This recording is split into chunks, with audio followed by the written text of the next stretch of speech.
یہ جو گھریلو انفرادی اجتماعی اور معاشرتی گناہ اور برائیوں میں ہم جو مبتلا ہیں اس سے بچنے کا اہتمام بھی ہم کو لازمی طور پر کرنا چاہیے. آپ جو فرما رہے تھے ایس او پی کا، اور واقعی لوگ احتیاط کرنے والے احتیاط کرتے ہیں. میں ابھی اتفاق ایک نکاح سے ہی آ رہا ہوں. میں نے زندگی میں پہلا نکاح دیکھا کہ میں نے نکاح پڑھایا، نکاح پڑھانے کے بعد سے لے کر آخر تک کسی نے دولہے سے نہ ہاتھ ملایا نہ گلے ملے. میں سوچتا رہا یہ دولہا بھی سوچ رہا ہوگا کہ کیسی شادی بیچارے کی ہوئی کہ ایک بندے نے بھی اس سے نہ ہاتھ ملایا نہ اس کو ہار پہنا دیا. میں نے بھی ہار پہنایا لیکن اس کے بعد کسی نے ایک دوسرے سے ہاتھ نہیں ملایا. یہ عجیب شادی. ایسا ہو گیا حال کہ اتنا واقعی خوف ہے، ڈر ہے کہ شادی ہے، یعنی اس کے ساتھ دولہے کے ساتھ اس کے ساتھی بھی دوست بھی بیٹھے تھے، کسی ایک نے بھی کھڑے ہو کر اس کو گلے سے نہیں لگایا، اس کو مبارکباد دی تھی، ہاتھ نہیں ملایا.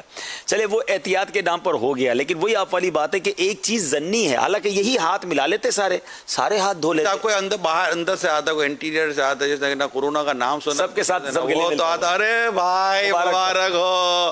دولہا ویسے ہی بیچارہ پیچھے بھاگ جاتا کہ ابھی نہیں. وہ اچھا میں کہہ یہ چاہ رہا تھا کہ اگر سارے لوگ ہاتھ ملا بھی لیتے تو ہاتھ دھو لیتے. اس کے ایک حل تو موجود ہے نا، لیکن پھر بھی ضنی چیز ہے اور جس کے چانسز کم ہے پھر بھی بچ رہے ہیں. چلے ٹھیک ہے. اور دوسری جو آپ نے بات کی کہ گناہ ہم غوطے لگا رہے گناہ کے اندر اور پھر بھی اس کا کوئی خیال نہیں ہے کہ وہاں اس کے ذریعے ایمان جا سکتا ہے. اب آپ کو پتہ چل جائے کہ فلاں افیکٹڈ ہے، ہاں خدا نہ خواستہ، اللہ نہ کرے، اللہ تعالیٰ حفاظت فرمائے، آمین، افیکٹڈ ہے اور یہ کورونا کیری کر کے گھوم رہا ہے. نہیں لوگ اپنے بچوں سے بھی نہیں، ٹھیک ہے، مطلب اس کا پازیٹیو آ گیا اور پازیٹیو بھی سمٹمس بھی زوردار اور وہ مطلب ڈیلیور بھی کر دے گا آپ کو.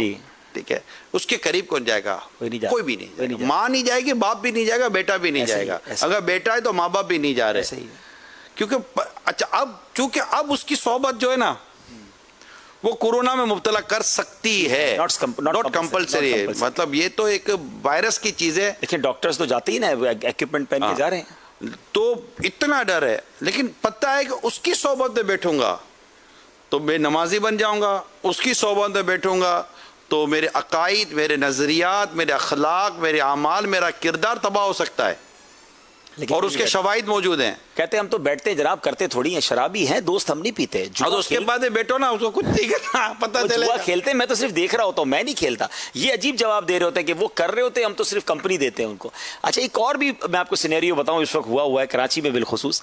ایک صاحب سے بات ہوئی، جاننے والے ہیں، تو وہ ہوٹل میں ٹھہرے ہوئے ہیں، رہتے کراچی میں. میں نے کہا آپ خیریت ہوٹل میں؟ تو کہا یار میں کرونا پازیٹیو ہو گیا ہوں اور میں ہوٹل میں اس لیے آ گیا ہوں کہ میرے بچوں کو اور میری فیملی کو کوئی افیکٹ نہ ہو جائے، یعنی میں گھر میں کوارنٹین نہیں کر سکوں گا. تو یہ بھی لوگ، یعنی وہی والی بات ہے کہ احتیاط کے اتنے تقاضے بھی لوگ پورے کر رہے ہیں کہ یار 14 ڈیز میں کسی کمرے میں رہ جاؤں گا ہوٹل کے، اس میں گھر والوں کو تھوڑا سا سخت، اللہ نہ سخت بات نہ ہو جائے، مگر سمجھنے کے لیے عرض کر رہا ہوں عبدالحبیب بھائی کہ یقیناً لوگوں کو اپنی جان سے محبت ہوتی ہے، جی، لیکن سب سے بڑھ کر محبت ہونا بندے کو اپنے ایمان سے ہونی چاہیے. سبحان اللہ، سبحان اللہ. اور بالکل صحیح بات ہے، ایمان سے ایمان نہیں تو کچھ بھی نہیں ہے نا. جان جانے کے خوف سے ہم کیا کچھ نہیں کرتے، اور جان نے جانا ہی ہے، آج نہیں تو کل، یہ تو طے ہے نا کہ جان تو جانا ہی ہے، مرنا تو ہے ہی نا. لیکن ایمان نہ چلا جائے، وہ تو ہم نے لے کے جانا ہے دنیا سے، ایمان چھوٹنا نہیں چاہیے. مگر جان بچانے کے لیے یا جان کے تحفظ کے لیے جس قدر کوششیں کی جا رہی ہیں، بلکہ میں کہتا ہوں دنیا بھر میں ریاستی طور پر کوششیں کی جا رہی ہیں. ایسا ہی ہے.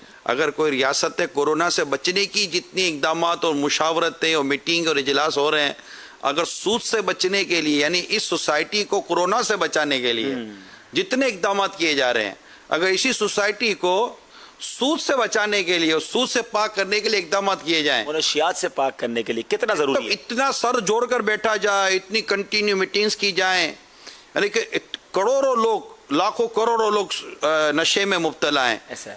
تو ان کو بچانے، وہ تو عادی سے عادی ہوتے چلے جا رہے ہیں، پوری مافیا پیچھے سے سپلائی کر رہی ہے. اور منشیات کا عادی جہاں خود گناہگار ہوتا ہے، وہ معاشرے کے لیے بھی وہ تکلیف کا باعث. ایک نشے کا عادی کتنوں کو نشے کا عادی بنا رہا ہے، ایک کورونا پیشنٹ کتنوں کو کورونا دے سکتا ہے نا، ایک نشے کا عادی کتنوں کو نشے کا عادی بنا سکتا ہے. یعنی یہ وہ چیزیں جس پر غور کرنے کی، بھائی یہ تو چلو 1.5-2 مہینے میں وہ میکسیمم، اللہ نہ کرے اللہ اس سے جلدی ہمیں نجات دے دے، مگر یہ چیزیں تو سالہ سال سے ہمارے معاشرے میں اور ہماری سوسائٹی میں پنپ رہی ہیں.